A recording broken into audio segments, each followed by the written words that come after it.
what did you refer to your home growing up as, and what was it like growing up in that home with your family? I lived in a mobile home on a Gypsy Site, Romani Gypsy Site. And, lots of good memories, happy childhood, very strict and disciplined, but a very simple way of life. And what are some of your most vivid memories of that time? Some of my most vivid memories as a child playing out the back in my mum and dad's yard where they lived on the side.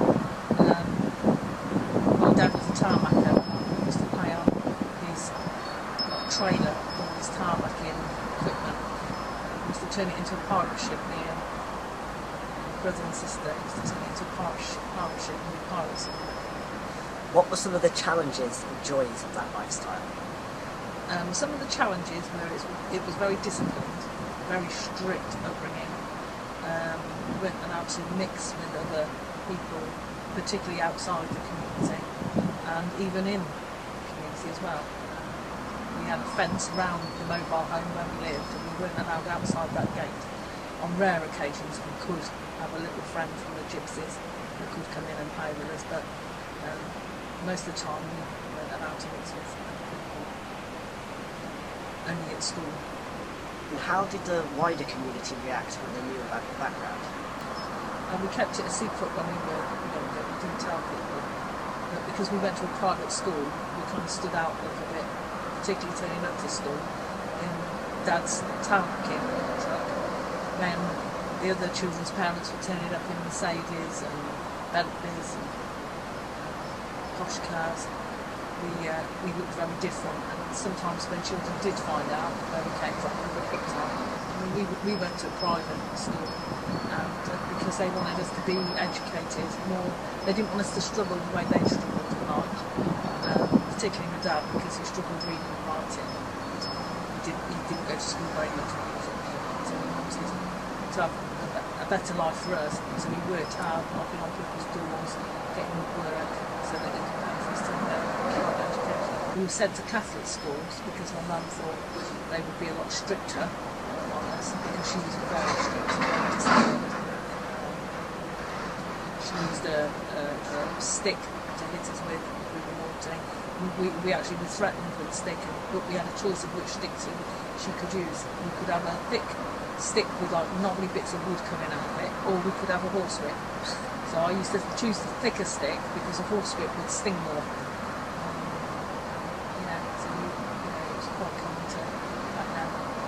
So was your family and upbringing different to the other children on the Gypsy site? My mum's style of parenting was very different to other Gypsy mothers. We weren't allowed, when we were teenagers, a big coach, for instance, pull up on the Gypsy site, taking the other teenage girls all dressed up nice to, they'd call it a dance. It was a disco, but they would call it a dance. And the coach would turn up and we would stand, and me and my sister would stand and watch through the front window of the mobile home, watch all the other girls all dressed up getting on to go to this dance. But we weren't allowed to do that. We weren't allowed to go anywhere or mix with anyone. We were kept very much within them gates. Do you identify yourself as a gypsy or a traveller? Yes, I identify myself as a gypsy because it's in the blood. It's not a way of life that you choose. It's actually, it is in the blood. My mum was a little bit different to the other parents of the other gypsy children on the site, whereas she came from a fairground. They would show people on her mum's side. Her ancestors were from fairground people, so she didn't really see us identify as a gypsy, but my dad did. He was a travelling gypsy before he settled down and got married and travelled, and then they became settled. So my dad, he was brought up in a gypsy wagon, bow-top wagon. Whereas I believe, so I've been told, that he used to sleep underneath it with his, I think his cousin and his brothers. They used to sleep underneath it by the wheels. But mum and dad used to sleep inside. And they used to travel around, and some of his memories were hop picking and going picking hops. They used to have like a bit of a working holiday, which was quite common with gypsies back then. So eventually as an adult, What prompted your decision to move into a house? Well, I met somebody, a non-traveller, daughter, as we call her, and got married, and then I had to go his way of life and live in a house, which I never really liked, didn't enjoy it. I found it hard. Was that the first time you ever lived in a house? It wasn't the first time I ever lived in a house, because I did leave home when I was quite young, when I was 18. I kind of rebelled against the strictness and the discipline and left home before marriage, which was unheard of, and was disowned because of it.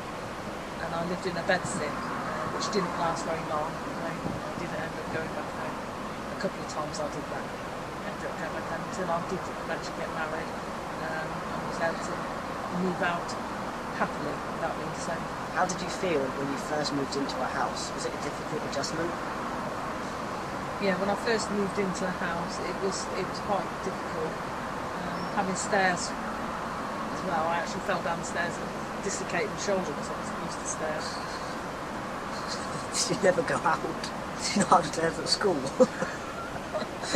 Didn't weren't allowed up the stairs at school. What?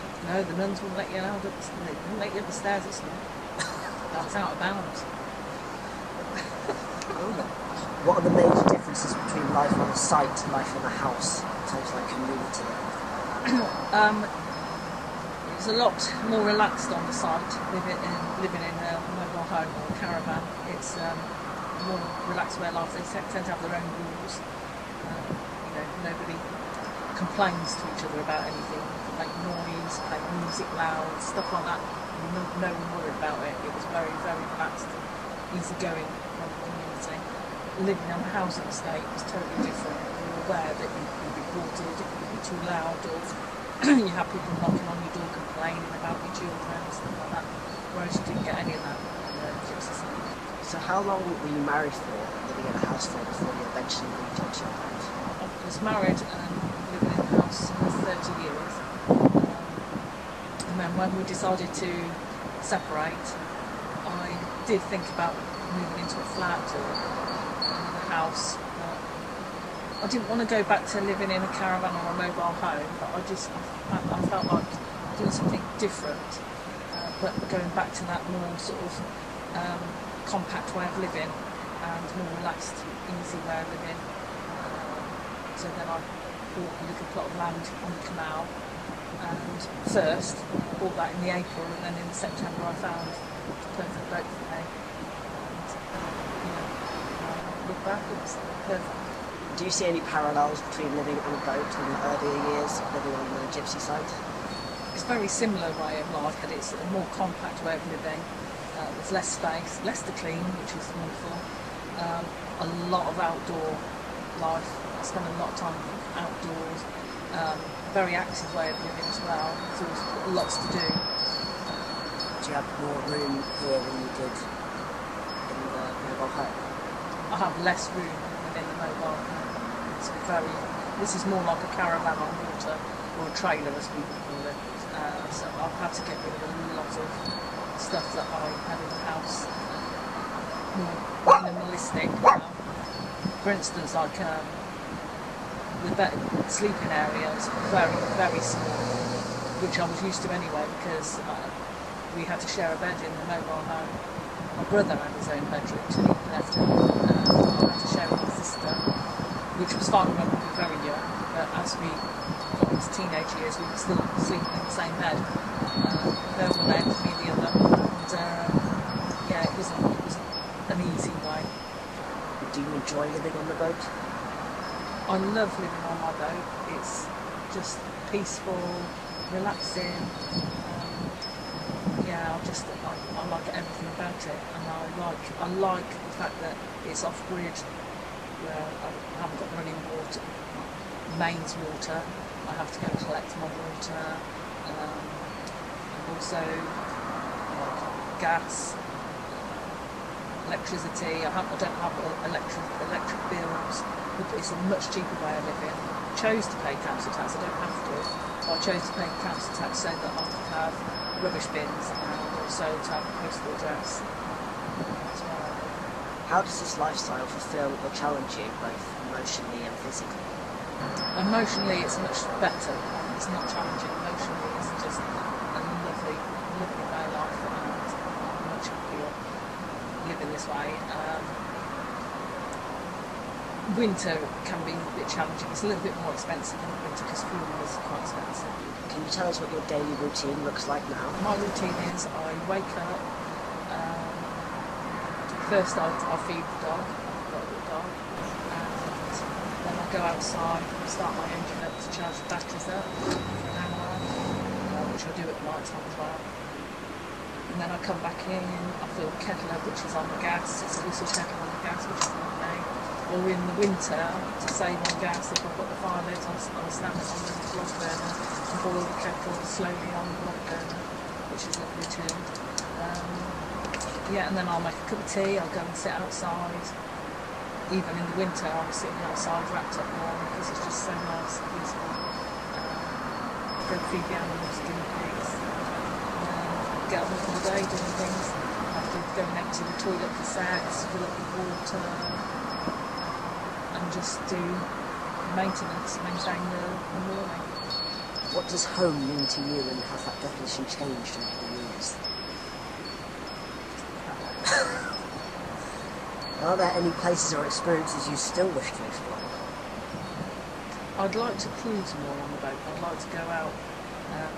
I'm actually moored, permanently moored here, but I can go out and cruise as well. I've got a licence.